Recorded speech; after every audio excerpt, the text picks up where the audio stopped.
Se abre la sesión pública de esta Real Academia de Medicina y Cirugía de Cádiz.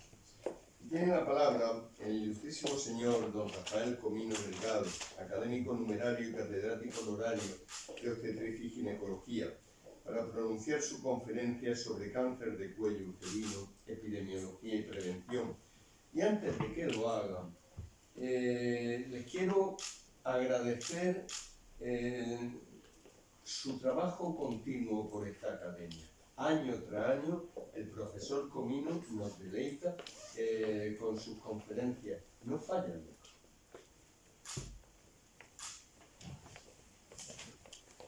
Excelentísimo señor presidente, excelentísimas e ilustrísimas autoridades, ilustrísimos señores académicos de número, señoras y señores, muy buenas tardes. El cáncer de cuello uterino es un tema clásico y muy importante de la ginecología, y en lo que va de siglo, especialmente en los últimos 15 años, lo hemos conocido mucho mejor, hemos avanzado bastante, especialmente en lo que se refiere a su epidemiología y prevención, pero en general en todo. Por eso nosotros nos vamos a ocupar hoy precisamente de la epidemiología y de la prevención. Y la razón de traerlo a esta Real Academia es para presentar los avances que en este aspecto han sido y que entiendo muy importantes. Aquí vemos una imagen del aparato genital femenino. Abajo se ve la vagina y en el fondo de la vagina el cuello uterino, y pintado en negro sobre el cuello uterino un cáncer. Hacia arriba el canal endocervical tapizado por un epitelio monoestratificado, cúbico y mucíparo. Hacia arriba la cavidad endometrial, la cavidad uterina, las trompas de falopio y los ovarios. Y en esta imagen, arriba y a nuestra izquierda, se ve un cuello uterino en el que se ha realizado el test de Chile o prueba de Lugol, y verán ustedes como en el cuello, en la parte externa del cuello, se ven unas zonas blancas que no han tomado el Lugol, pues esas células son anormales y precisamente ahí es donde habría que tomar la biopsia. Arriba y en el centro se ve una imagen en que hay un cáncer de cuello uterino entre las 10 y las 11 de las agujas del reloj. Y arriba y a nuestra derecha un cuello uterino con un cáncer ya bastante más avanzado. El exocervix está recubierto por un epitelio plano poliestratificado, y los cánceres que se desarrollan en ese exocervix son epidermoides. Aproximadamente representan el 70% de los cánceres de cuello. Los que se desarrollan en el endocervix, como es un epitelio monoestratificado, pues son adenocarcinomas, que representan un 25%, y el 5% restante otros tipos de tumores malignos que se pueden dar en el cuello. La Organización Mundial de la Salud recomienda seguir histopatológicamente, vamos a pasar rápido por esto porque no es que nos ocupe, esta clasificación en carcinomas escamosos, la clasificación hecha por el profesor Kurman y colaboradores de la Universidad Johns Hopkins de Baltimore. Adenocarcinomas el 25%, carcinomas adenoescamosos, carcinomas neuroendocrinos y otros tumores malignos, no son cánceres pero son tumores malignos, sarcomas, mesodérmicos mixtos y linfomas, que representan todos ellos el 5% restante. Por lo que al cáncer en general en el mundo se refiere, en el año 2022 hubo 20 millones de nuevos cánceres en el mundo, cánceres en general, y murieron 9.700.000 personas debido a ello. Y se estima hoy en día que 1 de cada 5 personas, hombres y mujeres, padecerán un cáncer a lo largo de su vida. 1 de cada 9 hombres y 1 de cada 12 mujeres morirán de un cáncer precisamente, siendo el cáncer de pulmón en general en el mundo el más frecuente, seguido del de mama. Estos son datos de la IAR y estos son datos de Globocan. Aquí vemos la curva arriba en azul de los cánceres en el hombre proyectados hacia el año 2040. Así es como va, ahí se espera que haya esos cánceres en hombres arriba, en azul, y abajo en rojo las mujeres. Siempre los hombres tenemos más cánceres que las mujeres, pero vemos cómo va aumentando en la próxima década, va a seguir aumentando. Se calcula que el número de cánceres diagnosticados en España en 2024, yo no tengo los datos, yo sigo generalmente los datos de la SEON, no sé si el doctor Lorenzo los tiene, pero yo he buscado y parece que no están publicados todavía los datos definitivos del año 24, pero lo que se calcula es que van a subir con respecto al año 2023 un 2,6%, y habrá 286.664, y como ven, de esos 161.678 en hombres y 124.936 en mujeres. En el año, ya limitándonos al cáncer de cuello, en el año 2020 hubo en el mundo 604.000 nuevos cánceres de cuello y murieron 342.000 mujeres debido a eso. Y 2 años más tarde habían aumentado los cánceres de cuello en el mundo unos 55.000 cánceres más y habían también aumentado unas 8.000 muertes debido a ese cáncer. Pero el dato creo que más importante, porque esos números van cambiando de una ayuda, es que el 84% de esos cánceres de cuello se dan en países con pocos recursos, es decir, en el tercer mundo, países donde no tienen recursos para hacer un buen programa de vacunación frente al HPV, el virus del papiloma humano, y un buen programa de cribado poblacional. A nivel mundial, el cáncer de cuello es el 8º cáncer más frecuente considerando ambos sexos y el 4º con mayor incidencia en las mujeres. En el año 2023, que sí tengo los datos de la SEON, que es la que, como les digo, suele seguir, hubo en España 2.326 cánceres de cuello y murieron debido a eso 972 mujeres. La autonomía o región que más cánceres de cuello tuvo fue Baleares y la que menos tuvo Navarra, y la provincia que menos tuvo fue precisamente Cuenca, y más o menos se sigue eso en los días actuales. La incidencia y mortalidad del cáncer de cuello lógicamente ha bajado en los países del primer mundo, en los países más ricos, gracias a los programas de cribado y a las campañas de vacunación. Antes el cáncer de cuello era el segundo más frecuente en la mujer tras el de mama. No suele darse este cáncer antes de los 20 años y solo se da un 10% a partir de los 75 años. Y otro dato también muy importante a tener en cuenta: el 99,7% de los cánceres de cuello son causados por el virus del papiloma humano. Bueno, antes ya lo decíamos, el 70% epidermoide, el 25% de adenocarcinoma y otros. Pues casi el 100% de los cánceres de cuello son causados por el virus del papiloma humano. Por lo tanto, podemos decir que el virus es causa necesaria del cáncer de cuello uterino, pero no es suficiente. No es suficiente para que se salve. Es necesario que esté infectada la mujer o la persona por el virus del papiloma, pero no es suficiente. Y como el virus del papiloma humano se transmite fundamentalmente a través de las relaciones sexuales, hay quien habla de que el cáncer de cuello hoy en día puede considerarse una enfermedad de transmisión sexual, calculándose que en el mundo hay en este momento unos 300 millones de mujeres infectadas, depende de la región del mundo, pero sobre todo en el África subsahariana, Panamérica, zona del Caribe, Europa del Este y el sur de Asia. La lesión precancerosa o premaligna del cáncer de cuello uterino es la neoplasia cervical intraepitelial, también llamada antes displasia grado 1, 2 y 3, o leve, moderada y grave. En un periodo de 5 años, las lesiones tipo 1 o neoplasia cervical intraepitelial 1 evolucionaría hacia un grado superior en un 4 o un 7%, poco. Si es un SIN2, una neoplasia cervical intraepitelial tipo 2, evolucionaría a un grado superior a un 23 a un 25%. Y si es un SIN3, que ya sería un carcinoma in situ, pues evoluciona el 12, el 22%. En muchos casos se diagnostican y se tratan antes de que evolucionen ya al siguiente paso, que sería el cáncer.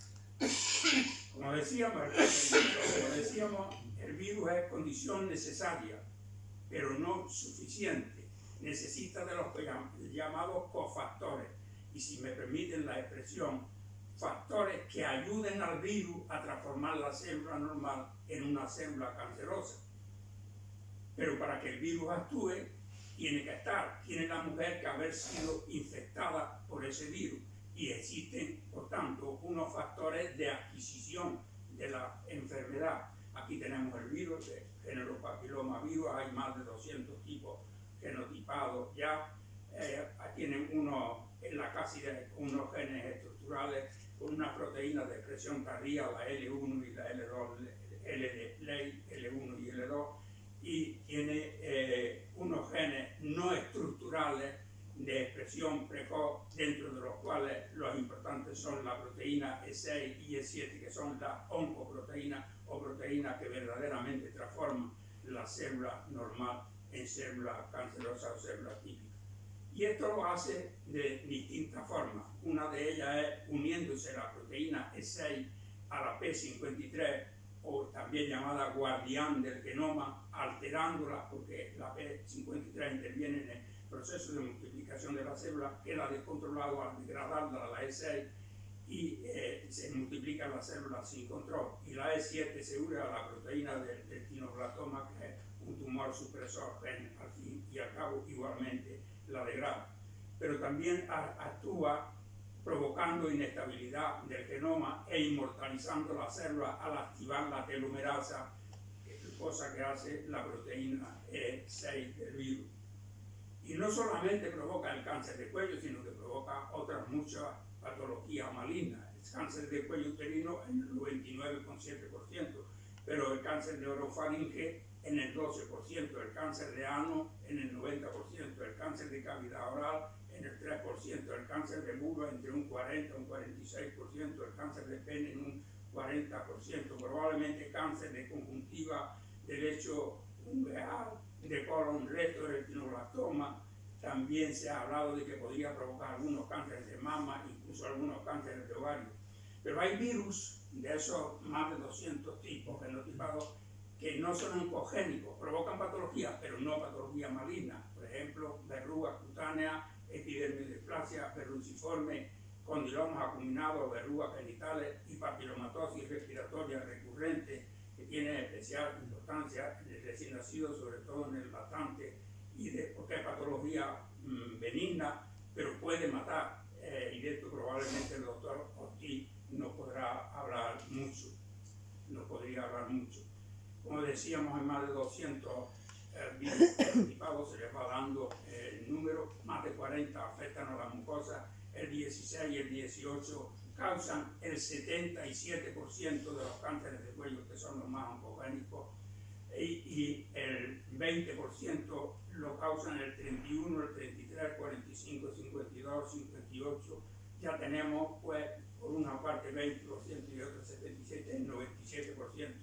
Y ese 3% restante, algunos otros. Los que están en rojo, los pintos en rojo, son los oncogénicos, aunque dentro de ellos el 26, el 68, 69, 73 y 82, para algunos autores, aunque son de alto riesgo, no tienen tanto riesgo como tienen el 16 y el 18, para los pintados totalmente en rojo. Probablemente de alto riesgo el 53 y el 62, y de bajo riesgo los que están en negro, especialmente el 6 y el 11, que son los que provocan las verrugas genitales o condilomas acuminados, que es una patología benigna pero bastante molesta. Bueno, hablábamos de los factores de adquisición. Lo primero, hace falta que la mujer adquiera la adquisición, y hay unos factores de adquisición. Entre ellos está el comportamiento sexual, edad de las primeras relaciones sexuales muy precoz, antes de los 18 años. Si tenemos en cuenta que en España se calcula que aproximadamente las niñas empiezan a tener las relaciones sexuales alrededor de los 14, 15 años, pues ven ustedes que se da, este factor de riesgo se da en nuestro país. El número de parejas sexuales, la promiscuidad sexual, cuanto más parejas sexuales tenga, más probabilidad tiene de adquirir la infección. El no uso de preservativos en esas relaciones, y curiosamente el lavado vaginal tras el coito, es un factor de riesgo de adquirir la infección, como después vamos a decir. La mala higiene genital es otro factor de riesgo, y la no circuncisión de la pareja, o no estar operado de fimosis la pareja, también es un factor de riesgo. Y luego hay unos factores de progresión del cáncer, dentro de ellos tenemos, que son los verdaderos cofactores, que son de persistencia y progresión. Pero para que el virus actúe, lo primero que tiene que hacer es persistir mucho tiempo sin que la mujer o la persona en general, digamos, pueda eliminarlo, y unos factores de invasión. Por lo que se refiere a la circuncisión, el doctor Castellsagué en Barcelona en el año 2002 publicó un metaanálisis muy bueno en el que demostraba que efectivamente la circuncisión disminuía el riesgo de adquirir la infección por el virus y el riesgo de cáncer. Pero en el año 2007 en la Universidad de Michigan se publicó otro metaanálisis en que no encontraba que la circuncisión disminuyera el riesgo de adquirir la infección. Pero yo creo que, repasando la bibliografía, la inmensa mayoría opina que efectivamente la circuncisión disminuye el riesgo, y de hecho en las judías siempre hemos visto que hay menos cáncer de cuello, y eso debido a que sistemáticamente o casi sistemáticamente los judíos se hacen la circuncisión. Por lo que se refiere al preservativo, protege, pero hasta cierto punto.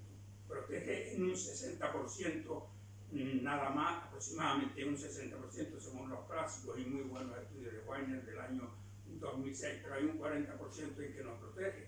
Esto es importante porque especialmente los jóvenes creen que utilizando el preservativo quedan totalmente protegidos, y no quedan protegidos en un 60%.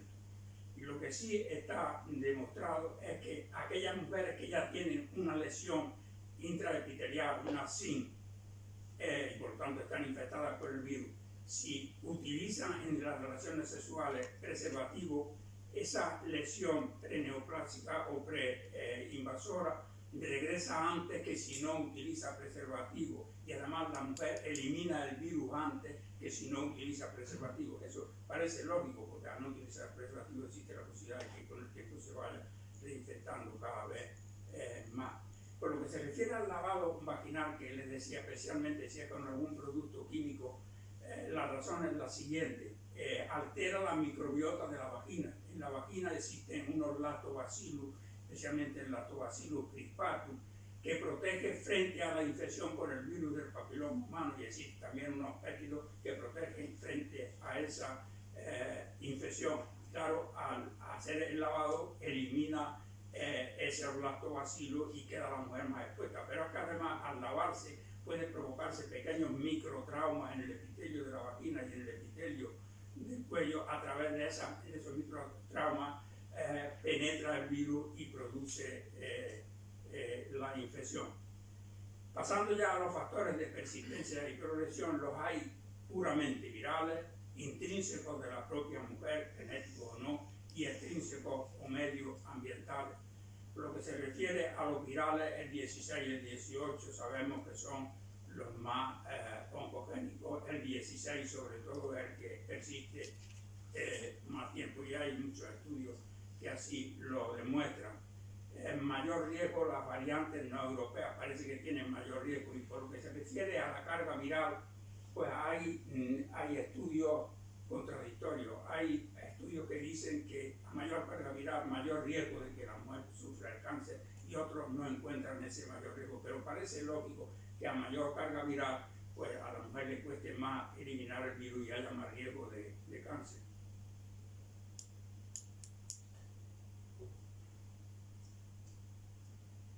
Por lo que se refiere a la coinfección, es decir, coinfección con varios genotipos, no solamente uno, pues ocurre lo mismo. Hay quien encuentra que si hay coinfección por varios genotipos hay más riesgo, y otros dicen que no, pero parece ser que lo lógico sería pensar que cuanto más genotipos haya, más riesgo.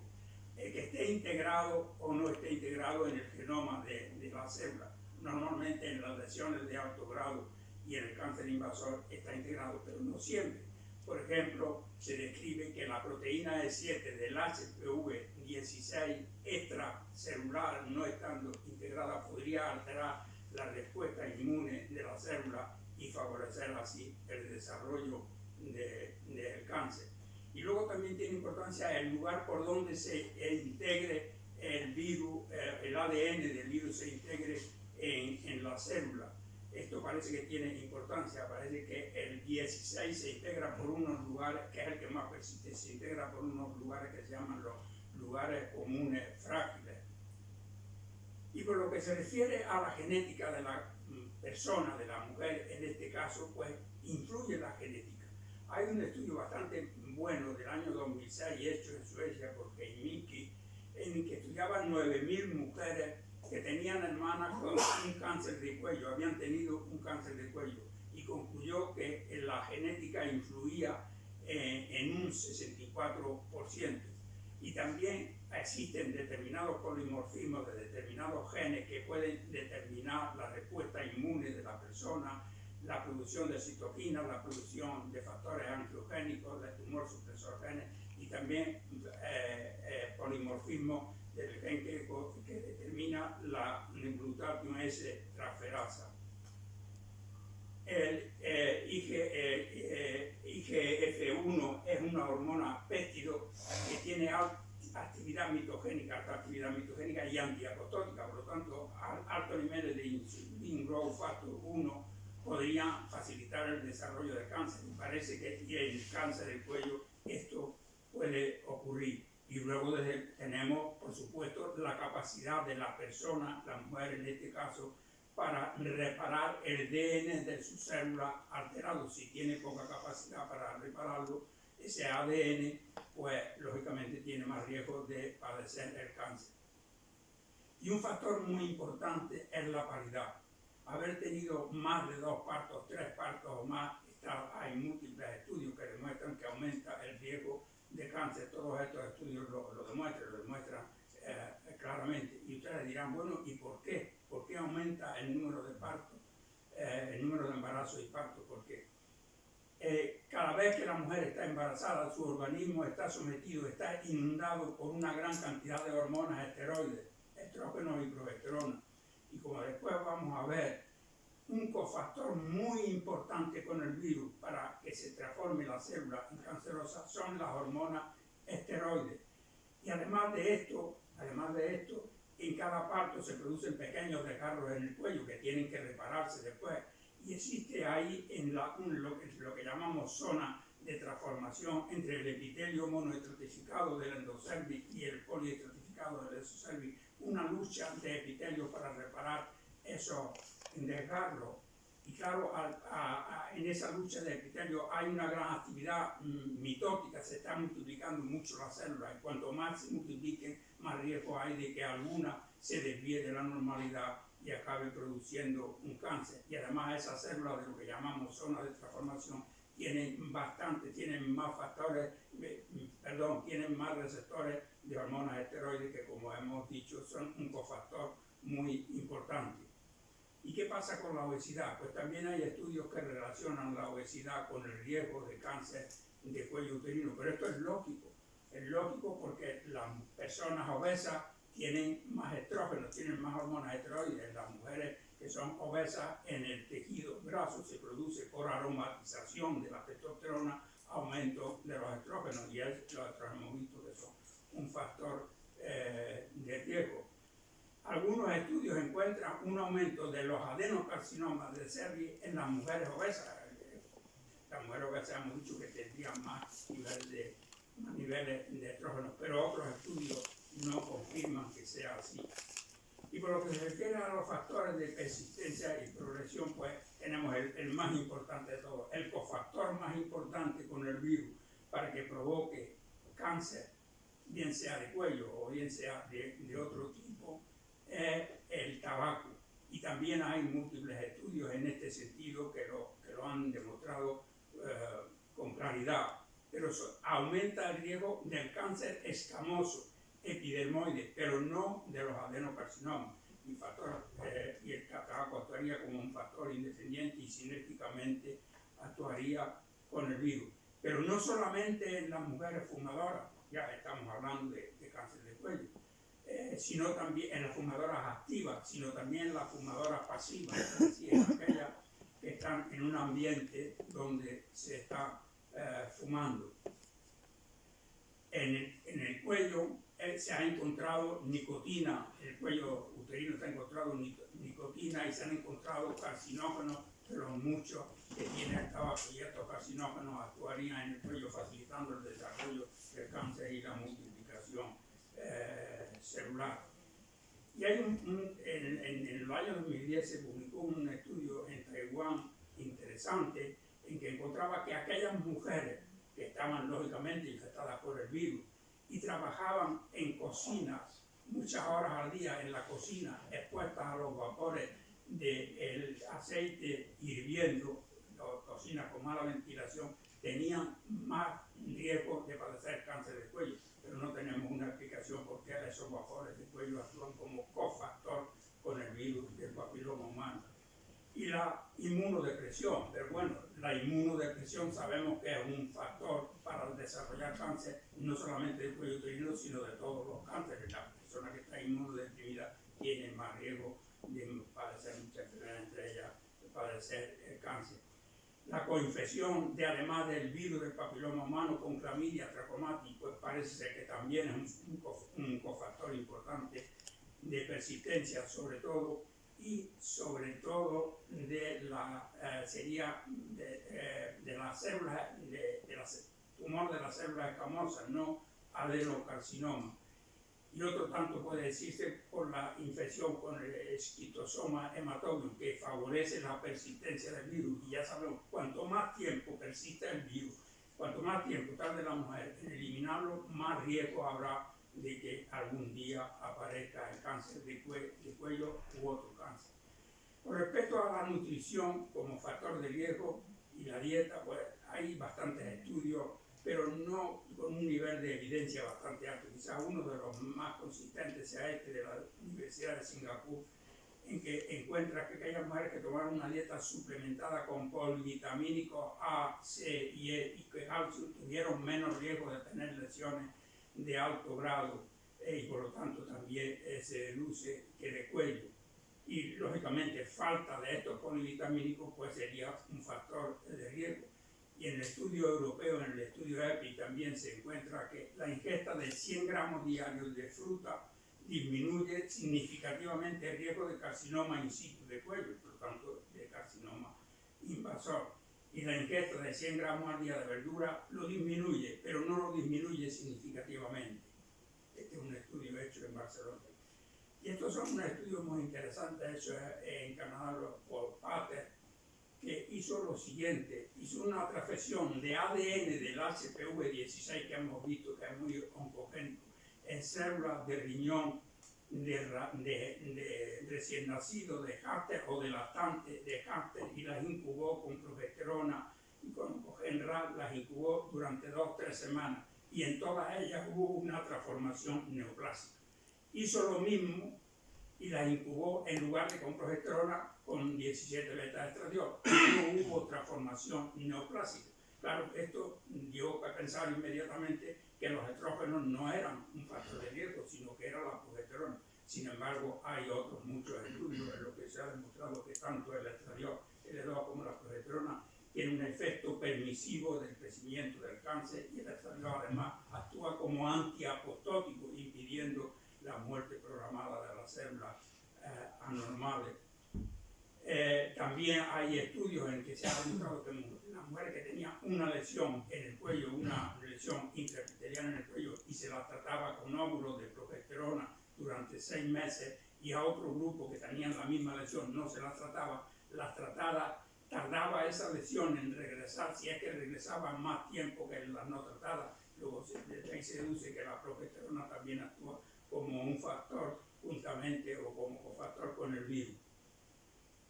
¿Y qué opinamos o qué pensamos sobre los contraceptivos hormonales?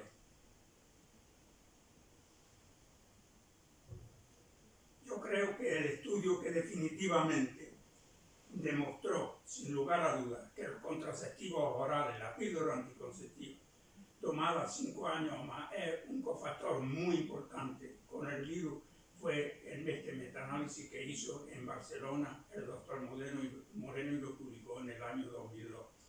En el año 2003, en la Universidad en Lyon, se publicó otro metaanálisis obteniendo los mismos resultados, y en el 2006 se publicó un estudio de cohorte en la Universidad de Oxford que también demostraba los mismos resultados, que los anticonceptivos orales, la píldora, 5 años o más, aumenta el riesgo siempre que la mujer esté infectada, vuelvo a decir, porque el virus es condición necesaria, pero no suficiente. Y además este estudio de cohorte concluyó algo importante, y era que una vez la mujer había dejado de tomar los contraceptivos, el aumento del riesgo persistía 240 meses.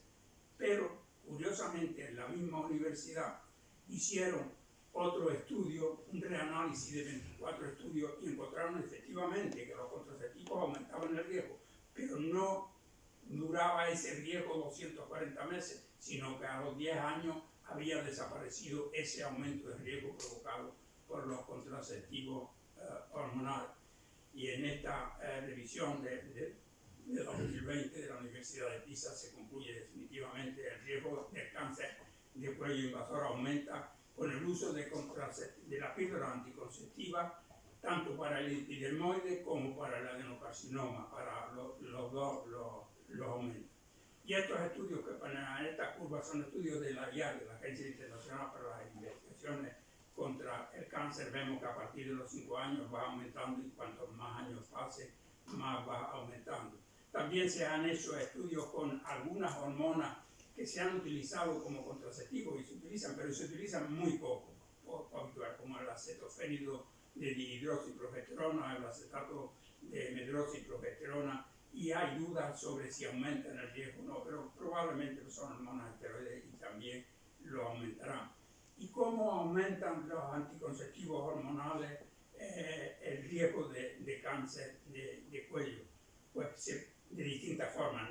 Puede ser probablemente estimulando la expresión de las proteínas E6 y E7, que eran las oncogénicas, favoreciendo la integración del virus en el genoma celular, favoreciendo la persistencia de la infección, estimulando la proliferación celular o activando otros carcinógenos. Probablemente de todas esas formas pueda actuar. En conclusión, y por lo que se refiere a los anticonceptivos, hay suficiente evidencia para poder afirmar que en aquella mujer que está infectada por el virus, si toma contraceptivos 5 años o más, tiene aumentado el riesgo de padecer un cáncer de cuello.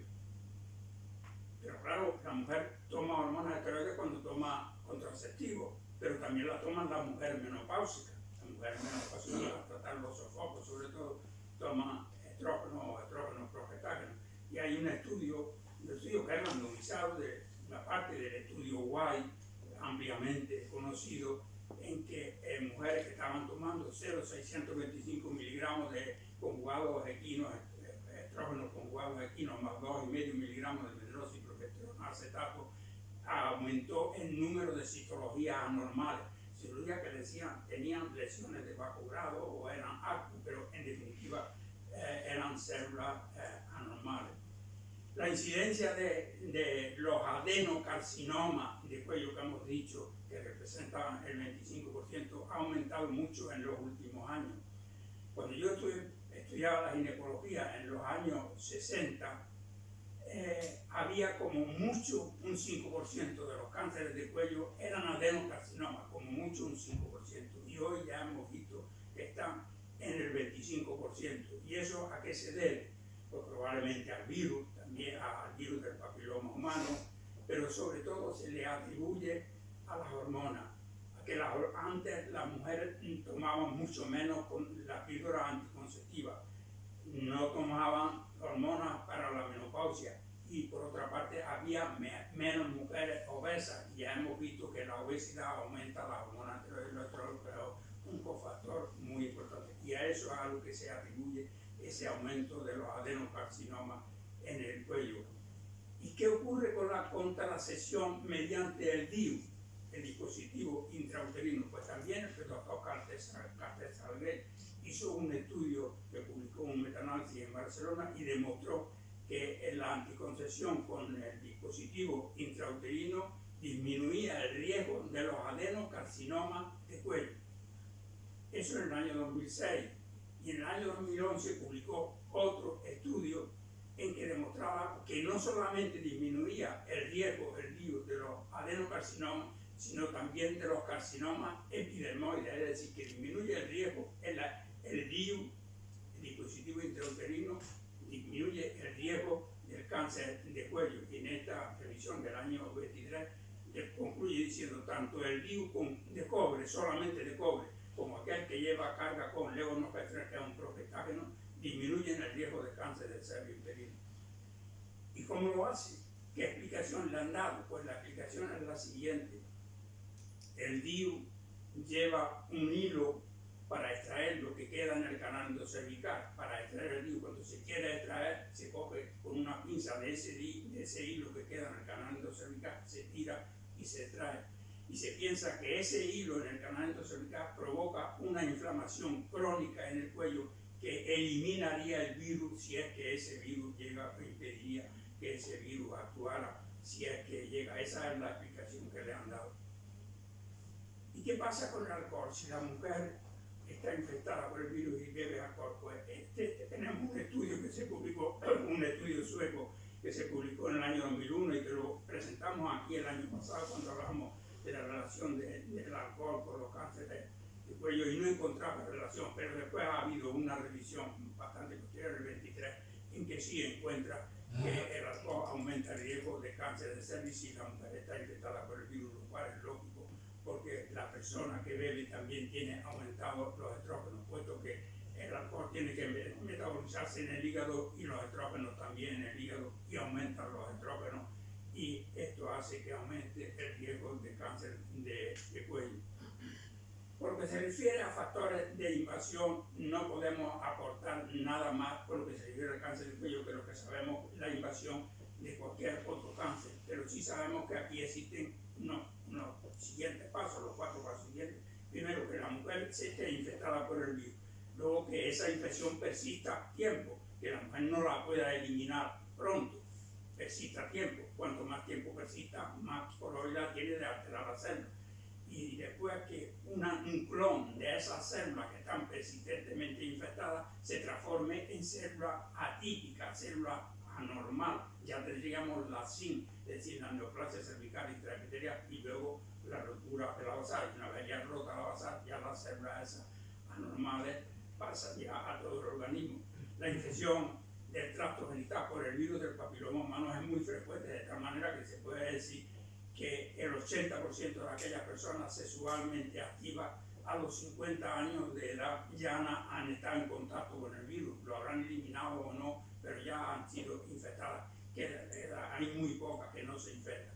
Y en las que el virus persiste, se calcula que aproximadamente en la mayoría de los casos ese virus que persiste tardaría entre 13 y 15 años en llegar a producir un cáncer, si es que lo produce, aunque hay algunos virus o algunos casos en que puede ir esto más rápido, pero aproximadamente esto es lo que pasa. En la célula, en una neoplasia cervical interepitelial grado 3, se producen mutaciones que permiten que invadan los tejidos cercanos, pierden la E-caderina, que es una molécula de adhesión, y por otra parte las células epiteliales, los macrófagos, los neutrófilos, los fibroblastos, producen las llamadas metaloproteinasas de matriz que degradarían la membrana basal, es decir, romperían la membrana basal, se estimularía la formación de factores angiogénicos y en definitiva ya tenemos la infección. Y una vez que ya la membrana basal se ha roto y las células han pasado, pues a través de los vasos sanguíneos y los linfáticos se distribuyen ya, se diseminan por todo el organismo. Y se han detectado en este estudio de la Universidad de Los Ángeles 23 genes por lo menos candidatos a favorecer podrían favorecer la invasión en el cáncer de cuello uterino. Y llegamos con esto a la prevención primaria, que es la inmunización, la vacuna, si es que la tenemos, y ya la tenemos, y luego tenemos también evitar todos los factores de riesgo de adquirir la infección y los factores de persistencia. Y luego la prevención secundaria, que sería el cribado. Por lo que se refiere a la inmunización, por lo que se refiere a los consejos de comportamiento de vida, a evitar los factores, no vamos a repetir lo que ya hemos dicho, pero por lo que se refiere a la inmunización y al cribado, tenemos que decir que la OMS dice una cosa, la FIGO, que es la Federación Internacional de Ginecología y Obstetricia, dice otra. La Asociación Americana contra el Cáncer dice otra, la ASCO dice otra, la CEOM dice otra, la FIGO, perdón, la CEO dice otra, la Asociación Española de Patología Cervical y Colposcopia dice otra, pero prácticamente lo mismo, se cambian, le dan vueltas y vienen a decir casi parecido. Y nuestro Ministerio de Sanidad dice una cosa, y luego las comunidades autónomas hacen lo que les parece, generalmente marca el Ministerio una norma y luego se cumplen o no se cumplen. Pero bueno, nosotros vamos a lo que vamos. Por lo que se refiere a la vacunación, existen 6 vacunas en el mundo, pero realmente son 3 las conocidas y las que más se emplean. Y tenemos en primer lugar la tetravalente, que está frente a los virus 6 y 11, que hemos dicho que no son oncógenos, pero sí provocan las verrugas genitales, y el 16 y el 18, que provocan el 77% de los cánceres de cuello. Esta es una Gardasil de Merck. También de Merck la nonavalente, que lleva los mismos virus, más el 31, 33, 45, 52 y 58, todos de alto riesgo. Y esos virus serían los que provocarían el 90% de la patología, también el Gardasil de Merck. Y luego el Cervarix, la bivalente de Glaxo, que es solamente frente al 16 y el 18. En los Estados Unidos solamente tienen la nonavalente y aquí en Andalucía la que se está aplicando es la nonavalente hasta donde yo sé. En Estados Unidos los CDC recomiendan la vacunación primaria contra el VPH en niñas y niños entre 11 y 12 años, incluso a partir de los 9 años. Quienes no se hayan vacunado a esa edad se recomienda que pueden hacer un rescate hasta los 26 años. Y a partir de los 27 años hasta los 45 pueden vacunarse, pero consultando a su médico. Estamos hablando en los Estados Unidos sobre el riesgo que tienen de la infección. Y lo que se recomienda es que aquellas personas que inician la serie de vacunaciones antes de los 15 años reciban 2 dosis, y si la inician después de los 15 años o tienen una inmunosupresión, reciban 3 dosis de esa vacuna. Las personas que hemos dicho de más de 27 años que no han tenido experiencia sexual o son monógamos o tienen muy poco riesgo de adquirir la infección, se les puede vacunar, pero dependiendo de lo que ellos calculen el riesgo que van a poder tener en el futuro. Y además también se sugiere que se vacune a los cuidadores de salud porque pueden estar expuestos al virus, cuidando enfermos pueden estar expuestos a infectarse por esos virus, incluso en mayores de 26 años. ¿Y en España? ¿Qué ocurre en España? Pues en España se aprobó la vacunación frente al VPH en el año 2007. Entraron todas las comunidades autónomas, lo aceptaron en el 2008. En el 2013, 16 y 18 se revisó el programa y en el 2022 se incluyó también el que se vacunaran no solamente las mujeres, no solamente las niñas, sino también los varones de esa misma edad, de los adolescentes de 12 años. Las recomendaciones, pues, a grandes rasgos, en general y según el Ministerio, son vacunación sistemática de niñas y niños a los 12 años, pauta de 2 dosis separadas 6 meses, y captación de mujeres no vacunadas, de mujeres y de hombres también, no vacunados, digamos, hasta los 18 años. Por supuesto, las personas de riesgo, porque tienen una inmunodeficiencia, por ejemplo, el Fidewakin, vacunarla con una vacuna que lleve el 6 y el 11, como lo lleva la nonavalente, la que tiene el HIV también hasta los 26 años, los hombres que tienen relaciones sexuales con hombres hasta los 26 años, personas en situación de prostitución hasta los 26 años, mujeres que hayan tenido un tratamiento de una lesión intraepitelial cervical de una así, vacunarlas con cualquier edad, mujeres que con trasplantes de órganos sólidos o progenitores hematopoyéticos hasta los 26 años, y en personas con inmunosupresión se recomienda siempre una pauta de 3 dosis independientemente de la edad de vacunación. Esto es lo que dice el Ministerio. Andalucía ha adoptado recientemente la vacunación con una sola dosis, una dosis única adolescentes, niños y niñas a los 12 años y rescate hasta los 18 años, a los que no se hubieran vacunado hasta los 18 años. Siempre la nonavalente, el Gardasil nonavalente. El Reino Unido y Australia también han adoptado ya, habían adoptado ya esta técnica y en la Organización Panamericana de la Salud también la recomienda. Y en África, en los 27 países que está la ONU, en África recomienda también que se haga la única dosis esta a los jóvenes, a los 12 años aproximadamente. Y en personas de riesgo que se hace en Andalucía, pues aquellas personas que tienen un antecedente de haber sido tratadas de una neoplasia cervical intraepitelial grado alto, 2 o 3, cualquier edad, 3 dosis, 0, 2 y 6 meses, la 0 que sería la primera a los 2 meses y a los 6 meses.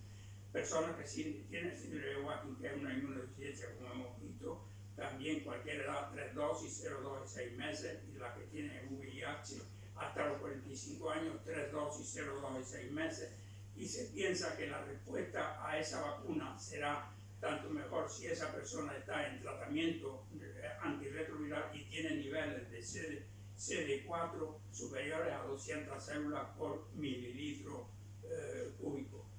Personas con trasplante de progenitores hematopoyéticos o de órganos sólidos también hasta 45 años con 3 dosis, 0, 2 y 6 meses.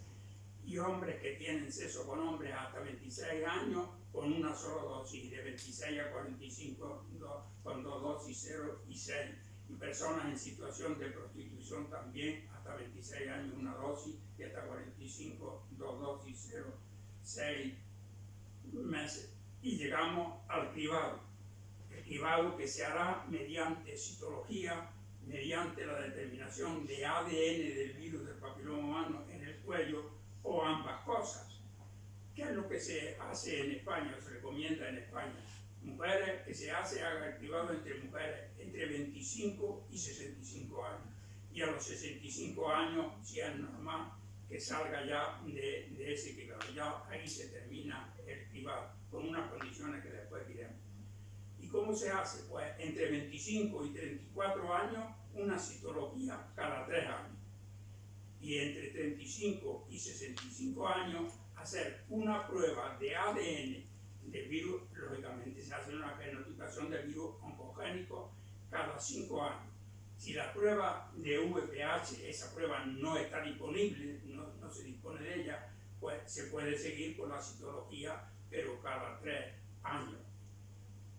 Si la citología es anormal, cualquier tipo de anormalidad que presente la citología, se debe realizar una prueba de VPH. Si el VPH es positivo, se indica entonces una colposcopia. Si la colposcopia es normal, vuelve al cribado rutinario. Si no es normal, pues se procede en consecuencia. Si la prueba de VPH es positiva, pero la citología es normal, se recomienda repetir citología y la prueba de ADN de VPH a los 12 meses, repetir las dos pruebas. Si la VPH persiste o la citología muestra normalidades, entonces pasar directamente a la colposcopia. Bueno, todo esto es lo que recomienda la SEO. Casos especiales serían las mujeres que tienen una histerectomía por patología benigna. Si se le ha hecho una histerectomía, por ejemplo, por un mioma, no tienen cuello, no hay que hacer cribado. Mujeres que tienen inmunodeficiencia porque están infectadas por el HIV, citología anual a partir de los 25 años, no cada 3 años, sino esta anual hasta los 30 años. Si a los 30 años el recuento de CD4 es mayor de 200 células por mililitro cúbico, como decíamos antes, y está en tratamiento con antirretrovirales, se puede espaciar el cribado a cada 3 años, pero utilizando la citología y la prueba VPH, es decir, se hace el COTER, se toma citología y en la misma citología, con esa misma citología se hace una determinación del ADN del HPV. Habitualmente el cribado se termina a los 65 o 70 años, como decíamos en España, se recomienda al ministerio a los 65 años, pero se puede terminar a los 70. En Australia lo siguen hasta los 74 años. Condición fundamental para finalizar el cribado es que haya sido negativo en los últimos 10 años. En los últimos 10 años debe de haber tenido, no sé, cada 5 años, 2 pruebas de ADN, de HPV negativa, o 3 citologías, si era citología, como se hace cada 3 años, 3 citologías negativas. Pero si la mujer tuvo en un momento una lesión intraepitelial de alto grado y fue tratada, es necesario para terminar el cribado que pasen 20 años con cribado a lo largo de esos 20 años totalmente normales. Esto lo dice la AEPC, Asociación Española de Patología Cervical y Corpocópica, que es lo que se suele seguir más habitualmente. En resumen, por lo que se refiere a la prevención primaria, evitar los factores de riesgo en la medida de lo posible y vacunación frente al VPH cuando sea posible, mejor empezar a los 12 años.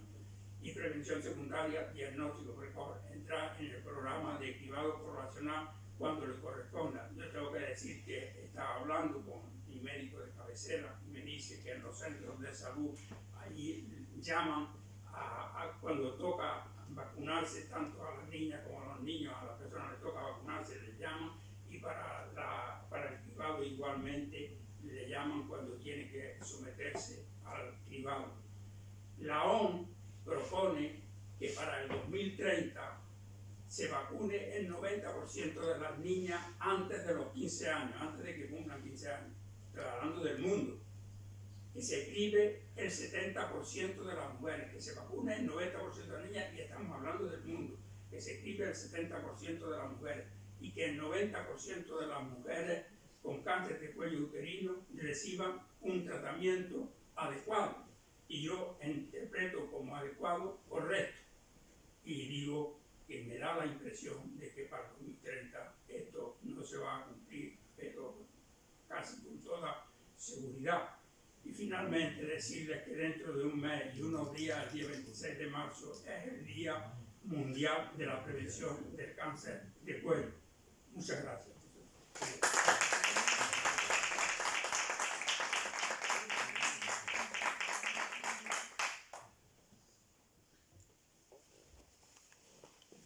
Muchísimas gracias, doctor Comino. Encantadora la conferencia. Es curioso que el Día Mundial del Cáncer de Cuello Uterino sea el día siguiente del Día de la Encarnación. El 25 de marzo. Abrimos, si les parece, un coloquio. Doctor Virgen. Yo quiero felicitar al doctor Comino porque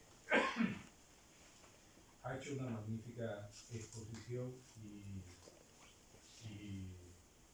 tanto de este cáncer que está representando verdaderamente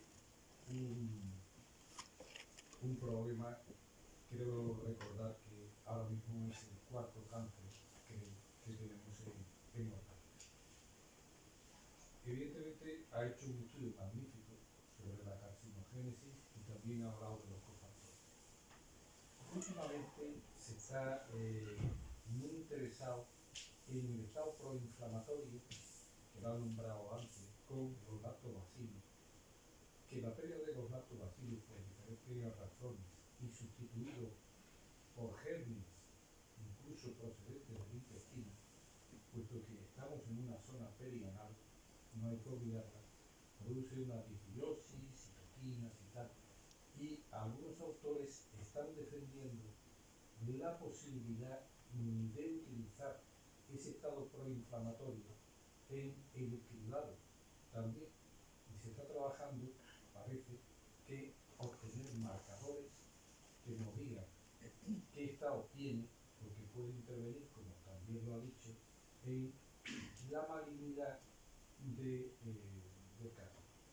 ¿Cuál es su opinión sobre la posibilidad del estudio de los estados de la microbiota en definitiva?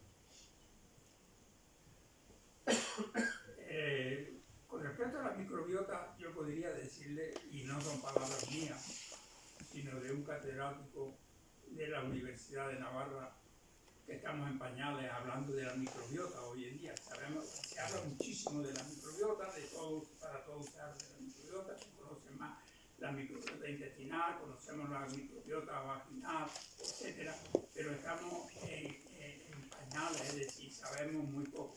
Yo sé que hay lactobacilos como el Patus que protegen frente a la infección, pero hay otros bacilos, otros lactobacilos que se dice que lo que hacen es facilitar la infección por el virus, es decir, las dos cosas.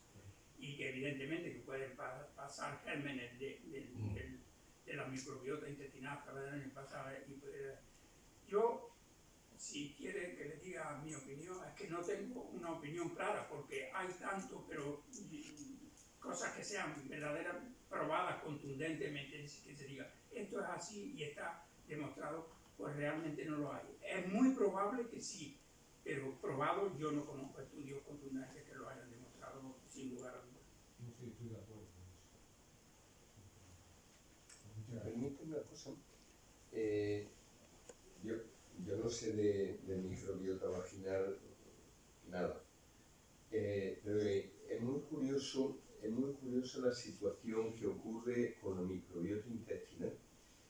La microbiota intestinal, aun cuando nosotros la modifiquemos, como por caso tratamiento con omeprazol, antibióticos, probióticos, prebióticos, simbióticos, en cuanto dejamos de hacerlo, vuelve a lo que era.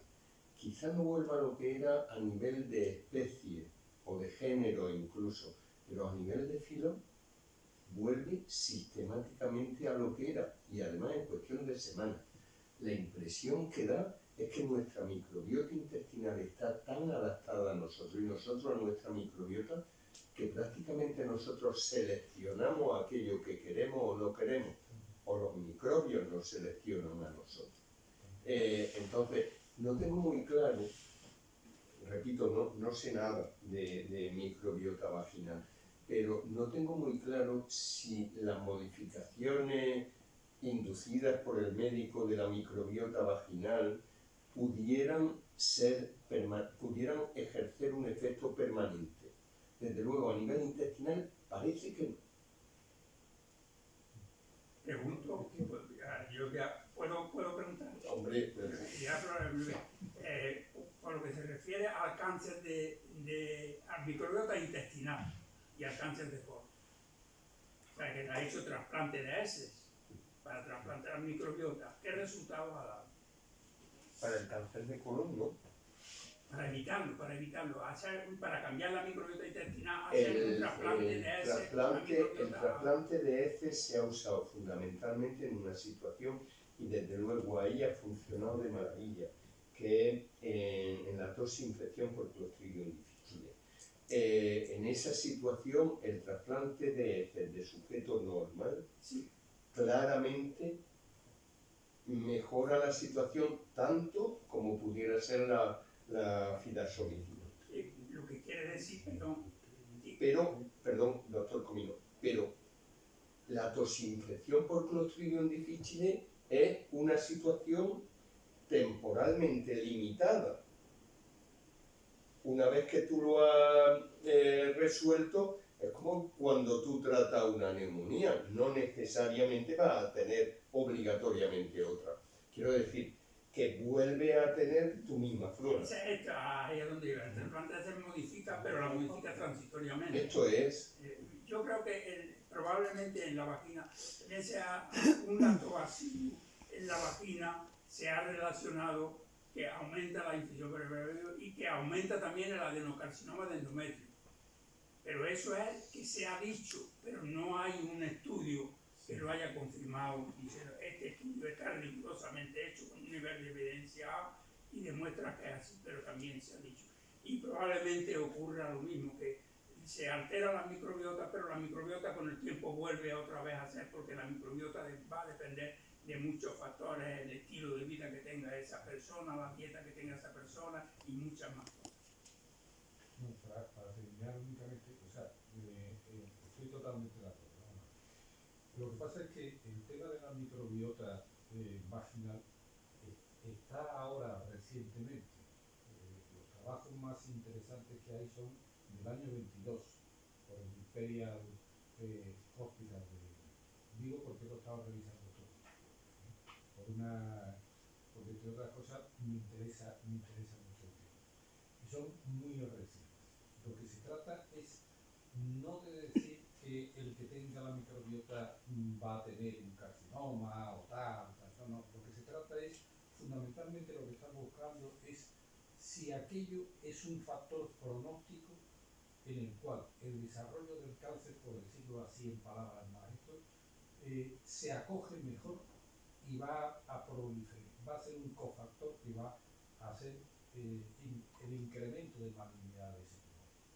Por ahí es por donde van los tiros. Entonces a alguien se me ha ocurrido, pero como todos los trabajos terminan con la siguiente coletilla. Evidentemente este es un campo de estudio tal y cual para encontrar un posible marcador que se puede utilizar en el cribado como algo auxiliar al cribado. El cribado evidentemente es en unos porcentajes muy definitivos cuando se lo mandan al citopatólogo o al patólogo, el que haga interprete la citología en ese momento, ¿no? Entonces lo que estamos buscando es eso, es poner algo más que se interese por ese paciente, por decirlo así, ¿no? Este paciente que tiene riesgo, por ahí es por donde va. Y los trabajos son muy recientes y evidentemente que se necesita una casuística, pero ha llamado mucho la atención y se está buscando qué se puede hacer con eso.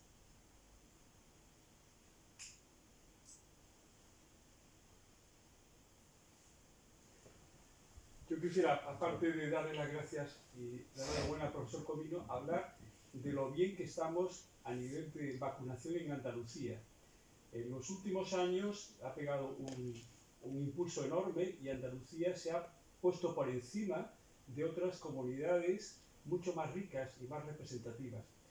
El inductor de todo esto es David Moreno, que es un pediatra de Carlos Haya, es un hombre excepcional.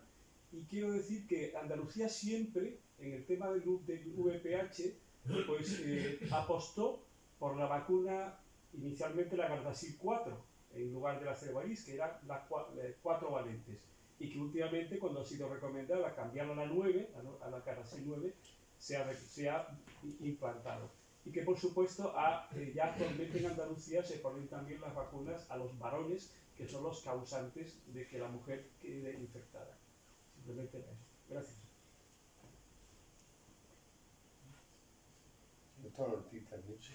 Bueno, pues como ha dicho en primer lugar nuestro presidente, pues es evidente, ¿no? La conferencia magistral, una vez más, del profesor Comino, que realmente pues yo creo que ha sido una conferencia rigurosa, exhaustiva y de una amplitud de tremenda.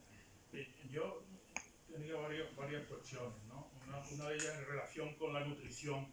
Me ha llamado la atención que había 3 vitaminas que eran cofactores favorables, ¿no? O sea, vamos a ver, cofactores, digamos, no favorables para la infección, o sea, protectores, ¿no?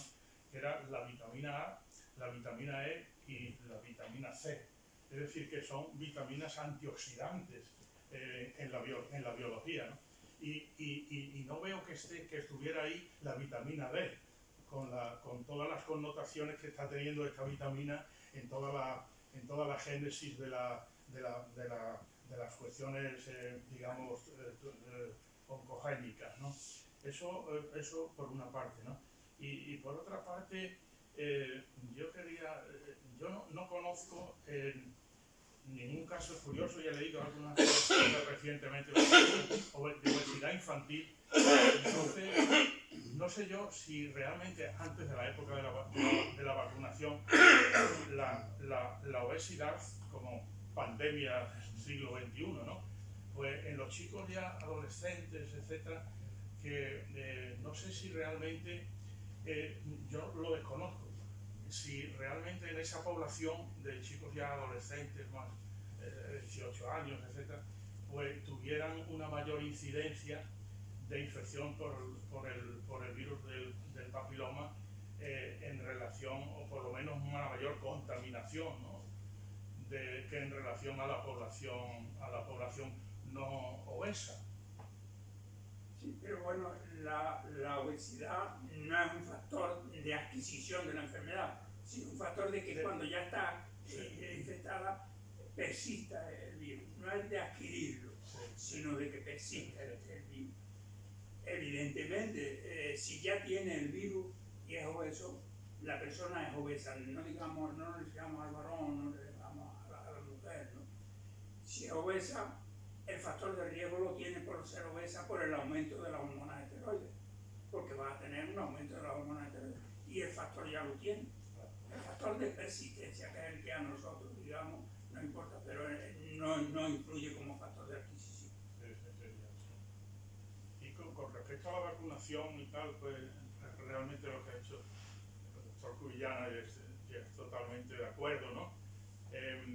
La vacunación, yo recuerdo el primer ensayo clínico que se hizo sobre la vacunación, se contemplaba el estudio aquel, eran 1500 chicos, ¿no?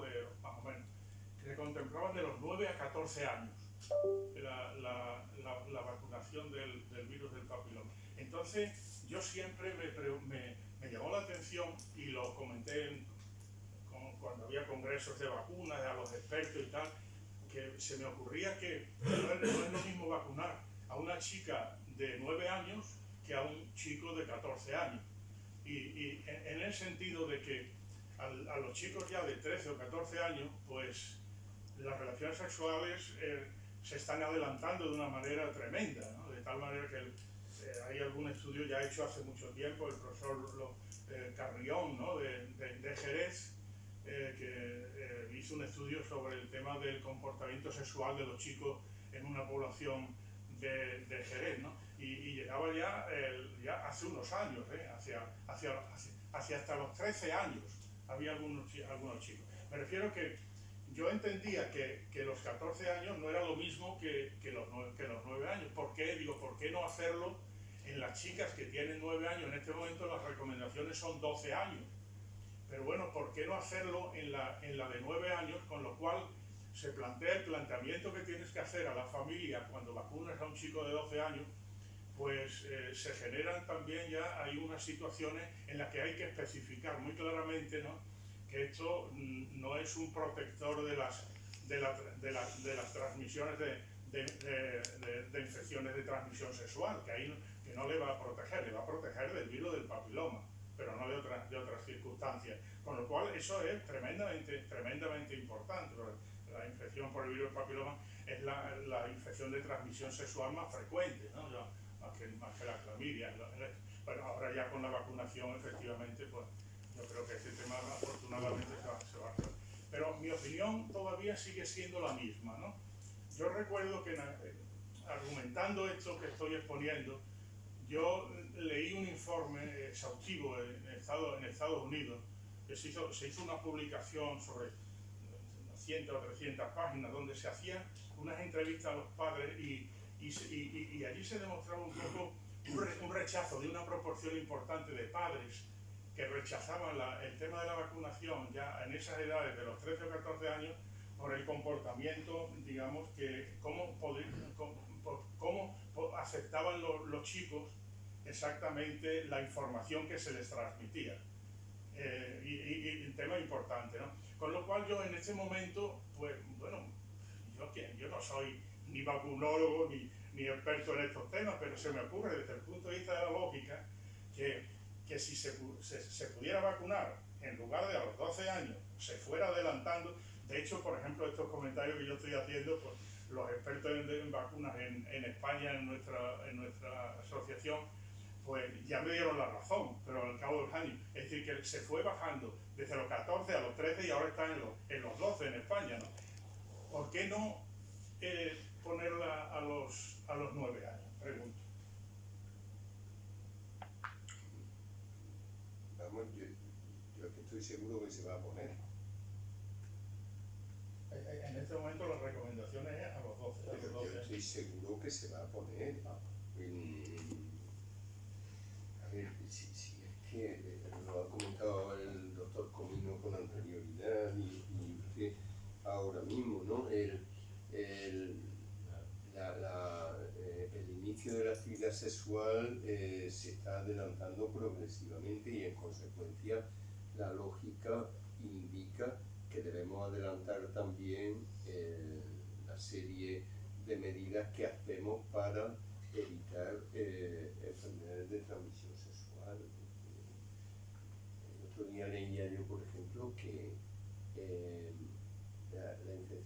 pediatra como a ti, la incidencia donde mayores es en personas entre 15 y 25 años.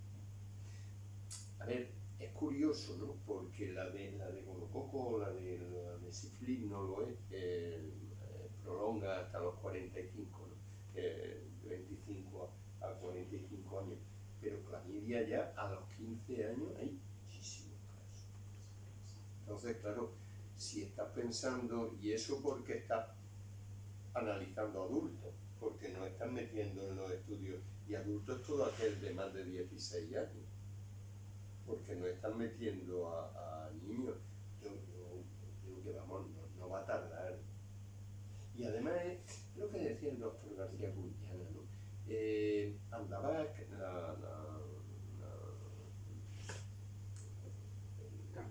el organismo de la Junta de Andalucía encargado de vacunar, lleva actualizando sus criterios, pero prácticamente de un modo anual, y en muchas ocasiones es quien, más que impone, quien convence al resto de las comunidades de las cosas que hay que hacer, ¿no? O sea, yo no tengo mucha duda, no sé si alguien con más criterio que yo la pudiera tener, ¿no?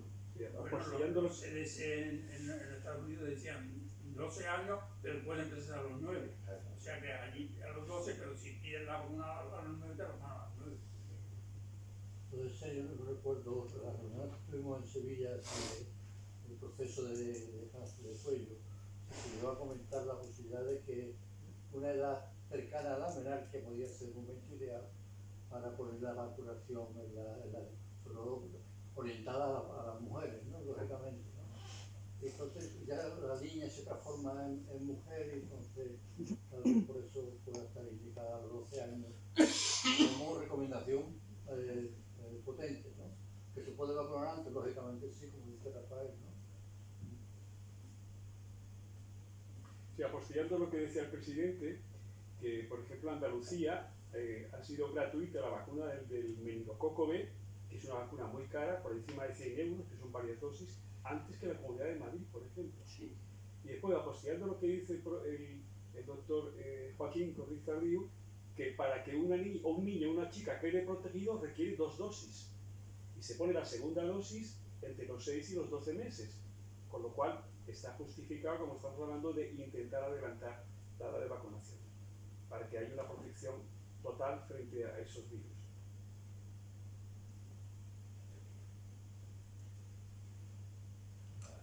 Bueno, felicitar al doctor Comino por su exhaustiva exposición, como siempre, y solamente un apunte que, si lo he entendido yo así, el hilo de los virus que producen una irritación en el cuello uterino previene del carcinoma, que se ha dado esa explicación cuando siempre hemos entendido, por lo menos yo así lo he entendido, es que un proceso inflamatorio crónico, una laringitis crónica con otros factores hacen más frecuente el cáncer de laringe, y la inflamación crónica es un factor predisponente para que una lesión se convierta en un carcinoma y en una lesión maligna. Y sin embargo, en este caso, según he querido entender, ese hilo irritativo, pues lo que hace es proteger del carcinoma. Es una cosa que me ha sorprendido, solamente eso. Sí, pero lo siguiente, efectivamente es así, pero lo que dice que la laringitis crónica, por ejemplo, en la laringitis crónica hay más riesgo de que haya un cáncer, pero es que aquí estamos hablando de un cáncer que necesita que haya una infección previa,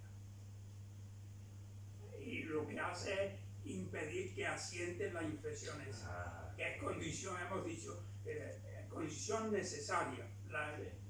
Por eso se dice que es una enfermedad de transmisión sexual. Condición necesaria es el virus para ese determinado cáncer, pero para otros cánceres no hace falta una infección. Comprendido, muchas gracias.